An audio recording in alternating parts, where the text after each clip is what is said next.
Hello and welcome to a cornucopia of tales and tellers. I'm Simona, and of course, I'm here with Alan. Hello, And I'm Alan. and I'm Alan. Hello, hello, hello, hello. How are you? How are you? I'm good, thank you. You, Alan? I'm pretty good. I'm pretty good. Yes, thank you very much. So I'm really excited because I'm going to introduce a series of just two episodes on the four elements. So on fire, earth, wind, and water. So in each of the two episodes, one today, the one you're listening to, and one in 2 weeks' time, we are going to tell stories inspired by one of the elements. So today's elements are Alan. I am telling a story about water, and you're telling a story about fire. Yes. And what is your story, Alan? What story are you going to tell us? So my story is about a Selkie. So Selkies are seals around the coast of Ireland who can also remove their seal skin and turn into beautiful human beings and walk the land. Nice. And Nice. Simona, So a what story would your connected to story on water. fire be? So what better story about a fire than the real story of the Great Fire of London?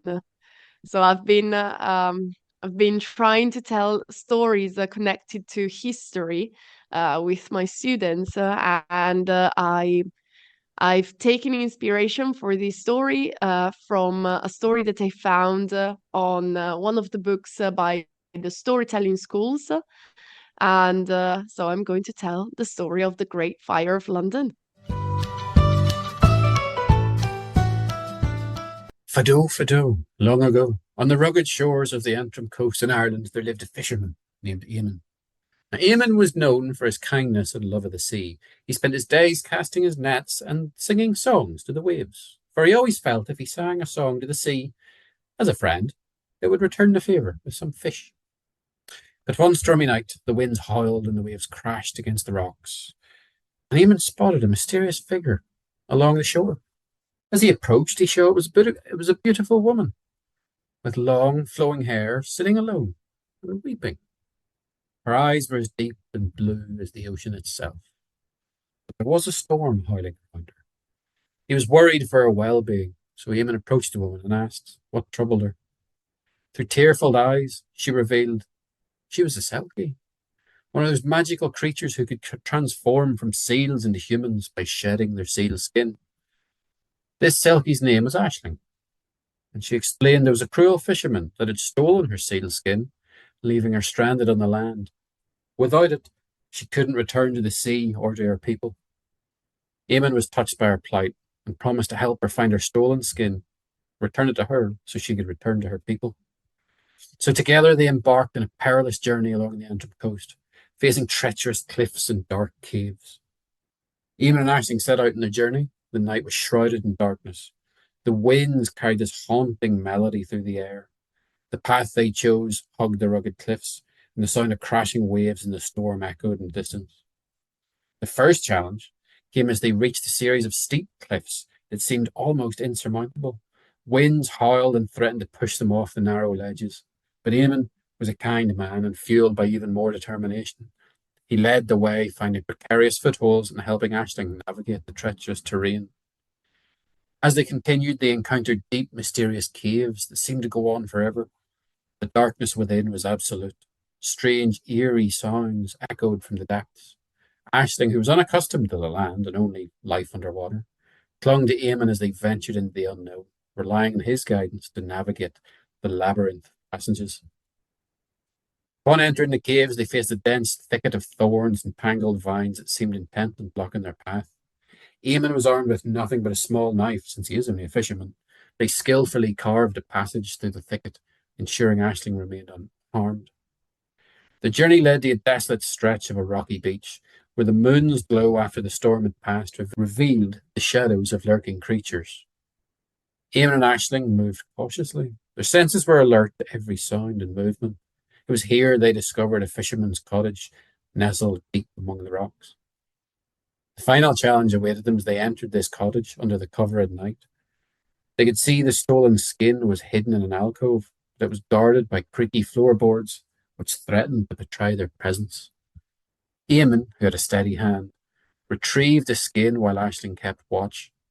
Her eyes were keenly aware of any signs of danger. But their escape was met with the awakening fury of the angry fisherman. He pursued them along the shore. His shouts were carried by the wind. Eamon and Aisling sprinted across slippery rocks, narrowly avoiding crashing waves, as the fisherman's footsteps echoed closer and closer behind them. In a final desperate move, Aisling reached the water's edge, and with a swift, graceful motion, she slipped into her sealed form and disappeared into the sea. Eamon, moments later, dove in after her, leaving the enraged fisherman cursing on the shore. Eamon swam for his life. And so, the legend of Eamon and Aisling, the Selkie and the fisherman from the Antrim coast, lived on, whispered by the waves and carried by the winds along the rugged shores of Ireland. On a night of a full moon, you can sometimes see the shadows of a human swimming with a seal, adventuring on in the moonlight. A long time ago, in London, there lived a boy named Jack. Jack was the son of a baker, and every morning he'd start his morning by chopping the wood for the fire.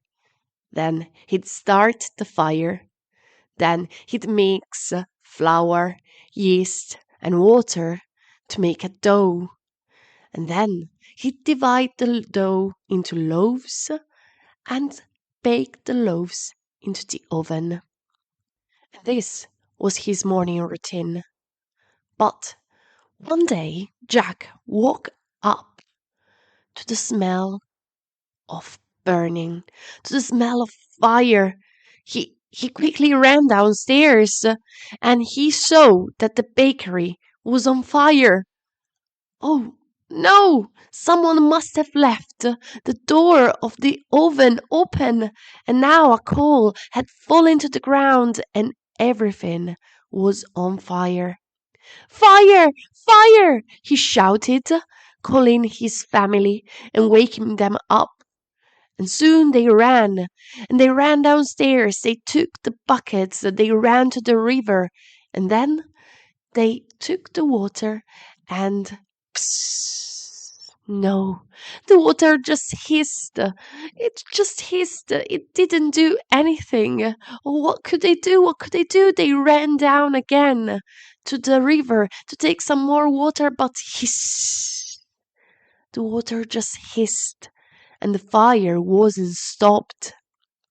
Jack ran all around the street, shouting, "Fire! Fire! Fire! Help, please!" The fire was roaring, and soon it had spread to other buildings. Because you must know that at that time, in London, all the buildings were made of wood. And, well, they were built so close to one another that there wasn't enough space for a track with water to pass between them. So all the neighbors had soon woken up and they ran down to the river to get some more water with their buckets, but hiss, hiss, hiss.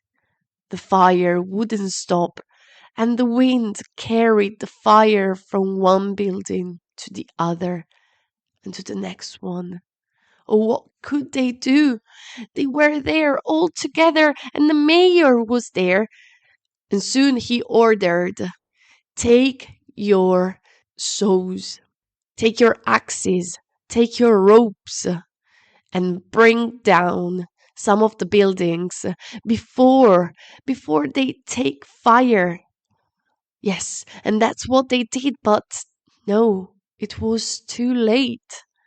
The fire had already spread to those buildings before they'd come down.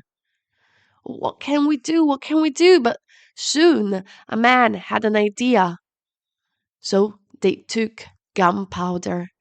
They took barrels full of gunpowder and they put them in the houses in a circle around the area where the fire was burning, and boom, they blew up those buildings.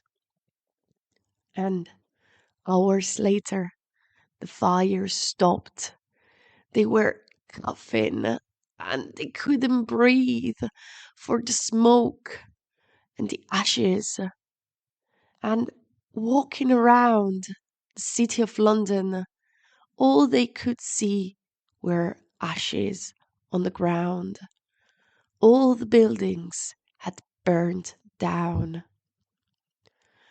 But soon, the people in London started building their houses again, and they built their houses on the ruins of the old ones.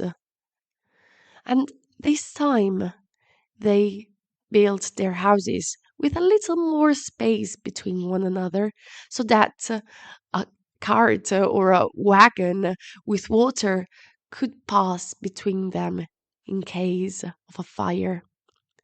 And Jack too rebuilt his house and the bakery with his family on the ashes of the old one.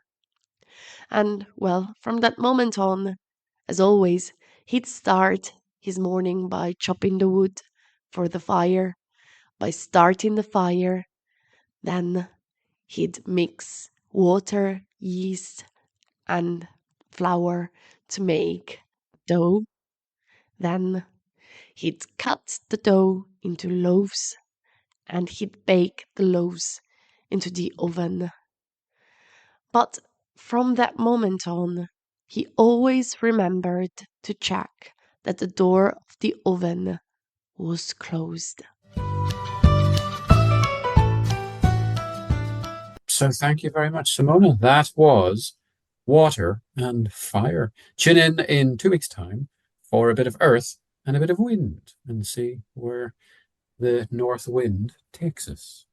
Thank you very much, Simona, for your story. Thank you, Alan, for yours. And we will see you in a fortnight. Bye-bye. Bye.